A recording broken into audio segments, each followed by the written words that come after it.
Video like जरूर कर लीजिए और ऐसे वीडियो लगातार फ्री में पाने के लिए चैनल को तुरंत सब्सक्राइब कर लीजिए और बेल आइकन को जरूर टैप कर लीजिए ताकि आगे भी सारे वीडियो आपको मिलते रहे। यूट्यूब में फॉलो करते हैं तो प्लीज ये वाला फ्री टेलीग्राम चैनल जरूर ज्वाइन कर लीजिएगा। सारे नोटिफिकेशन सारे अपडेट यहीं पे आते हैं, ध्यान रखिए। I welcome you all to the Study for Civil Services essay analysis video। आज यूपीपीएससी मेंस परीक्षा का पहला दिन था और आप सभी जिसने भी पेपर लिखा है वह जैसे का पेपर भी अटेम्प्ट किए होंगे सेकंड शिफ्ट में। तो यहाँ पर मैं बहुत छोटा वीडियो और बहुत ही काम की बात, डायरेक्टली टू द पॉइंट बात करूँगा, कोई भी इधर उधर की बातचीत नहीं होगी।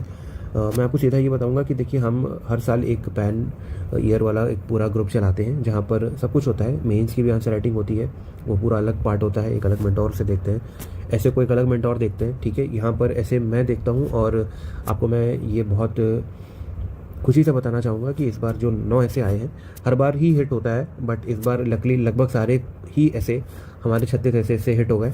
और इतना अच्छे से उसे तैयार किया जाता है, उसके पीछे एक्सपीरियंस होता है, पूरा क्राफ्ट लगाई जाती है और वो बहुत प्लानिंग के साथ होता है। ऐसा नहीं है कि वो कोई रैंडम चीज़ है। देखिए, यूपीपीएससी आयोग जो होता है वो काफ़ी सारे एक्सपेरिमेंट करता रहता है। आप इनको 5 साल से एनालिसिस करेंगे, आपको दिखेगा कि किसी साल कुछ पूछ रहे हैं, किसी साल कुछ पूछ रहे हैं, किसी साल गवर्नमेंट स्कीम पूछ लेंगे, कभी स्पेस पे पूछने लग जाएंगे। तो इनका कुछ भी पैटर्न नहीं है।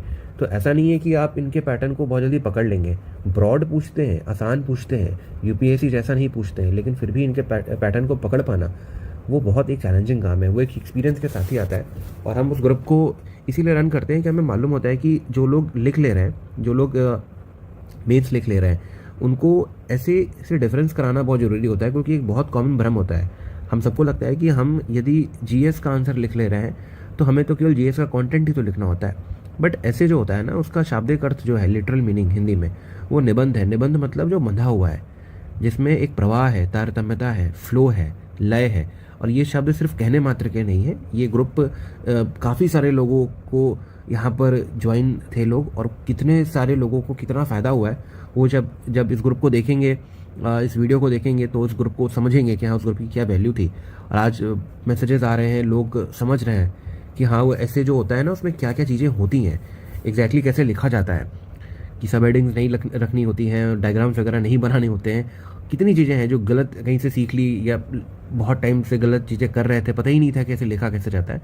तो यहाँ पर मैं डायरेक्टली अभी आऊँगा कि आज जो ऐसे आए हैं और हमने जो ऐसे दिए थे, देखिए यहाँ पर हम डायरेक्टली ग्रुप के स्क्रीनशॉट नहीं लगा सकते, क्योंकि ग्रुप बहुत ही प्राइवेसी से चलते हैं और उसकी एक रिस्पेक्ट होती है, उसकी एक अपनी मर्यादा है।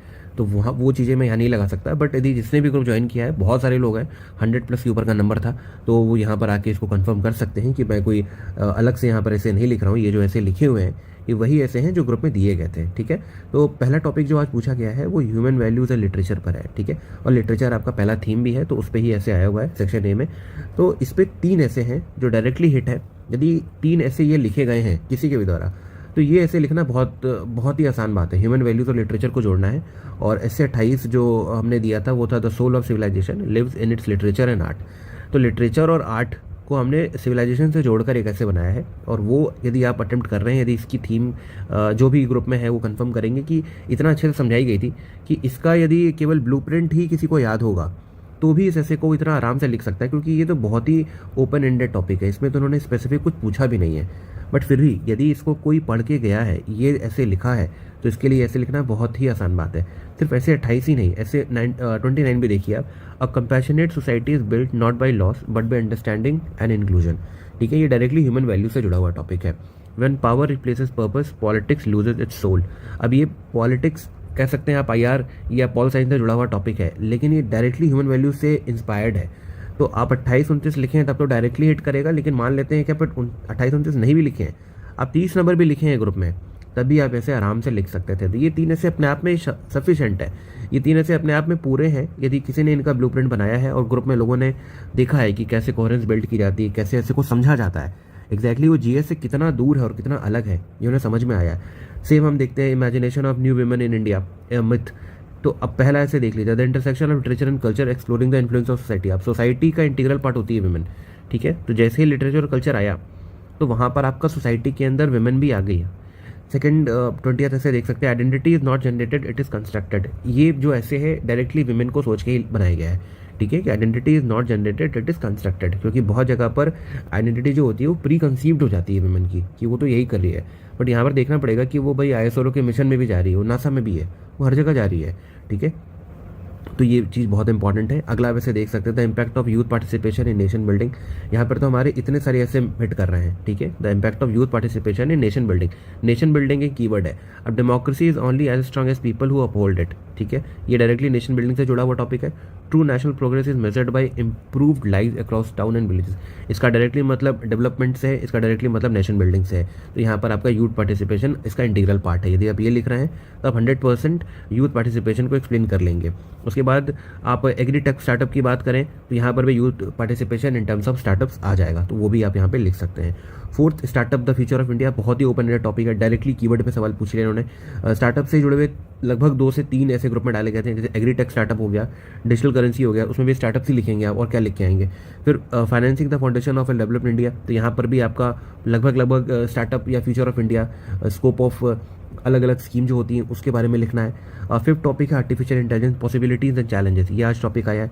तो आर्टिफिशियल इंटेलिजेंस पर डायरेक्टली 31 ऐसे यहाँ पर है, artificial intelligence is not just a tool but a turning point in human civilization, directly AI पर टॉपिक ही बना के दिया गया है। फिर 19 ऐसे भी था the impact of artificial intelligence on traditional art, creative evolution और कल्चरल ऑथेंटिसिटी लॉस। आप देख सकते हैं डायरेक्टली मतलब 2 ऐसे यदि आप लिख रहे हैं तो आपका ये ऐसे कहीं नहीं जा रहा है। आप इस ऐसे में इतना अच्छा लिख के आएंगे इसकी कोई बात ही नहीं है, क्योंकि ये तो डायरेक्टली पूछा गया है और यहाँ पर आपको बहुत ही क्राफ्टेड ऐसे दिया गया था। और जो लोग लिखे हैं उनको एक लंबे टाइम तक समझ में आया है, वो पूरे ग्रुप में समझ पाए हैं कि कितनी चीज़ें थी जो उन्हें सीखने को मिली, कितनी चीज़ें उन्हें समझ में आई। 6 टॉपिक आप देख सकते हैं technological innovation and sustainable development in agriculture. यहाँ पर 15 ऐसे आप देख लीजिए जो एग्रीटेक स्टार्टअप्स पर डायरेक्टली लिखा हुआ है, रिवोल्यूशनाइजिंग इंडियन एग्रीकल्चर। 13 ऐसे है green energy revolution a part to sustainable future. 24 essay है agri exports and sustainability, balancing growth and environmental stewardship in India. इन 3 ऐसे में लगभग जो बातें हो रही हैं वो सस्टेनेबल डेवलपमेंट की ही हो रही हैं, टेक्नोलॉजिकल इनोवेशन की ही हो रही हैं। और यदि किसी ने ये 3 ऐसे अटेम्प्ट किए हैं 100% ये ऐसे बहुत अच्छा लिख सकता है। सेक्शन सी पे आते हैं India's rising popularity in on international platform. ये कुछ लोगों को, कुछ बच्चों को कठिन लगा, वो समझ नहीं पाए कि ये स्पेसिफिक है या होलिस्टिक है। देखिए कुछ ऐसे होते हैं जिन्हें स्पेसिफिक टॉपिक बोला जाता है, कुछ होते हैं जो होलिस्टिक होते हैं जिसमें ओपन एंडेड होता है, कुछ भी लिख सकते हैं। अब ये दिखने में लग रहा है कि होलिस्टिक है, बट ये होलिस्टिक नहीं है। ऑन इंटरनेशनल प्लेटफॉर्म जब बोल दिया गया तो इसका मतलब आपको यहाँ पर जो इंटरनेशनल टूल्स हैं, जो आपकी ग्लोबल इमेज है, आपको उस नज़रिए से ही लिखना पड़ेगा। तो ये मोटा मोटा IR का ही टॉपिक है, बट इसको पोर्ट्रे ऐसे किया जा रहा है कि आपको हर डायमेंशन को टच करना है, लेकिन नहीं, ये स्पेसिफिक ऑन इंटरनेशनल प्लेटफॉर्म बोल दिया तो ये स्पेसिफिक ऐसे हो गया। और इससे 3 ऐसे ऑलरेडी ग्रुप में लोग लिखे हुए हैं कि strategic partnership are shaping India's global path. ये डायरेक्टली आप कह सकते हैं यही ऐसे है, बस इसको कहने का तरीका इसका अलग है। स्ट्रैटेजिक पार्टनरशिप और क्या होती है, जो हमारे नेशंस हैं जिनसे हम बात कर रहे हैं, जो हम अलग अलग प्लेटफॉर्म्स पे जा रहे हैं, जिनके हमारे साथ ट्रेड रिलेशंस है, मल्टीपल रिलेशंस हैं, अलग अलग फोरम्स पे हम जा रहे हैं, तो वो स्ट्रैटेजिक पार्टनरशिप ही है और कुछ नहीं है। और वो कैसे इंडिया के ग्लोबल पाथ को शेप कर रहे हैं वो डायरेक्टली यहाँ से हिट हो रहा है। Promoting democracy in the neighbourhood is a strategic necessity for India, India's climate diplomacy, navigating development and sustainability. आप 3 ऐसे लिखे हैं, ये ऐसे आप बहुत अच्छे से अटेम्प्ट कर सकते हैं। 8th बहुत ओपन एंडेड टॉपिक है, ग्लोबल वार्मिंग में सीधा ऐसे आ गया है। यहाँ पर मैंने 4 ऐसे दिए थे और ये बहुत ही बेहतरीन ऐसे हैं। ये ऐसे यदि आपने लिखे हैं तो आपके लिए 8th ऐसे लिखना कुछ भी नहीं है। Extreme weather in India, evolving disaster landscape. 13 ऐसे था green energy revolution a part to sustainable future. 25th ऐसे था India's climate diplomacy, navigating development. And 17th था resilience and responsibility in India's disaster management strategy. 9th देखते हैं India's economy and make in India, इसमें 18th ऐसे दिया गया था India's vision for self reliance through strategic infra. 36 दिया गया था bridges, tracks and back road, financing the foundation of develop India. 24th है एग्री एक्सपोर्ट्स के ऊपर। और 33 था strengthening the roots of Bharat through farms, factories and fair trade. Fair trade आपका directly यहाँ पर मेक इन इंडिया इकोनॉमी को सीधा बता रहा है। तो आप देख सकते हैं ये जो भी ऐसे हैं, ये मैं कोई भी ऐसे अपने से नहीं बता रहा हूँ, ये 1 साल से चल रहे हैं, ये वही ऐसे हैं जो ग्रुप में दिए गए थे। और आप देख सकते हैं एक ऐसे जो पेपर में आ रखा है वो सिर्फ एक ऐसे से नहीं, कहीं कहीं 2-2, कहीं कहीं 3, कहीं कहीं 4-4 ऐसे से मैप हो रहा है। तो इसका मतलब यदि आप किसी भी ग्रुप में आप देख लीजिए, यदि आप कहीं पर 36 ऐसे लिख के आ रहे हैं तो आप बहुत ही स्ट्रांग पोजीशन पर हैं। आपको पता है कि ऐसे एक्चुअल में होता क्या है, उसमें जो कनेक्टर्स हैं, जो स्विचर्स हैं, ये लोगों ने समझा, लोगों को समझ में आया हुक स्टेटमेंट का मतलब क्या होता है, हुक्स बनाए कैसे जाते हैं। एक चीज़ है जो एक्सप्लेन कर रहे हैं आप, वो विजुलाइज कैसे की जाती है, अलग अलग तरीके से एनेक्डोट कैसे लिखे जाते हैं, कहाँ आपको रुकना है, कहाँ आपको अपनी भाषा को सिंपल करना है, कहाँ आपको जार्गन नहीं यूज़ करना है, कंक्लूजन कैसे लिखे जाते हैं। कम से कम नहीं तो 5 से 6 अलग अलग ब्लूप्रिंट हैं, उसमें भी अलग अलग वेरिएशंस है। इतना कुछ सीखा है लोगों ने during the course of time, इतना जो उन्होंने समय बिताया है। तो देखिए ऐसे एक बहुत स्पेसिफिक पेपर होता है, यदि उनको सिर्फ कंटेंट ही लिखवाना होता तो वो जीएस के पेपर में ही जोड़ देते हैं। तो जीएस का पेपर नहीं होता है, ऐसे आपको अलग से डिमांड करता है कि आपको इसके लिए अलग से एफर्ट लगाना पड़ेगा। तो ये रहा इस बार के ऐसे का इवैल्यूएशन जो पेपर आया था आज। और हमारे रेगुलर ग्रुप्स चल रहे हैं, 2026 यूपीपीएससी के लिए भी ग्रुप चल रहे हैं, उत्तराखंड पीसीएस के लिए भी चल रहे हैं। तो आप जो रेलेवेंट नंबर हैं आप ऑफिशियल टेलीग्राम चैनल पर जाके जो आपको मिल जाएंगे नंबर, वहाँ पर आप कॉल करके ग्रुप्स का पता कर सकते हैं। और अभी भी आप ऐसे लिखना चाहते हैं अगले उत्तराखंड या यूपीपीएससी के या बीपीएससी के ग्रुप्स के लिए, तो आप डेफिनेटली उन्हें ज्वाइन करिए। और आप देख सकते हैं कि ये क्वेश्चंस जो है ये आप बिना तैयारी के, बिना अंडरस्टैंडिंग के, बिना ऐसे के निटी-ग्रिटीज़ के आप नहीं कर सकते हैं। ये बिल्कुल वो गेम नहीं है कि आप जीएस लिख के आ जाइए। जीएस में आप क्या करते हैं, आप डायरेक्टली पॉइंट को हिट करते हैं। वहाँ पर गेम मैकेनिकल है, ऑब्जेक्टिव है, आप सीधा वो एड्रेस कर रहे हैं जो पूछा गया है। यहाँ पर क्राफ्ट है। क्राफ्ट मतलब आप एक स्टोरी की तरह लिख रहे हैं। जैसे आप कोई मूवी देखते हैं तो जस्ट लाइक कि आप मूवी जब देख रहे हैं तो आपको पता नहीं चलता, आपका टाइम बीत जाता है। ऐसे बिल्कुल वैसे ही होता है, निबंध की तरह होता है कि आप पढ़ रहे हैं तो वो अनवरत पढ़ रहे हैं। उसमें आपकी भाषा की पकड़ इतनी मजबूत होनी चाहिए कि आप अपनी लिखावट के दम पे सामने वालों को इन्फ्लुएंस कर सकें। और वो बहुत ही एक प्रोसेस का पार्ट है, वो आपको सीखना पड़ेगा। तो wish you the very best. मुझे उम्मीद है कि जो लोग भी आगे तैयारी करना चाहेंगे वो डेफिनेटली इसको डिस्कवर करेंगे। और ये एक छोटा सा वीडियो था ताकि मैं बता पाऊँ कि हाँ, जो मेहनत की जाती है, जो एफर्ट लगाया जाता है वो बिल्कुल वर्थ होता है। और फिर वो जो स्टूडेंट्स होते हैं वो खुद भी एक्सप्लेन करते हैं, वो बताते हैं कि हाँ उनका क्या एक्सपीरियंस रहा है। Thank you so much.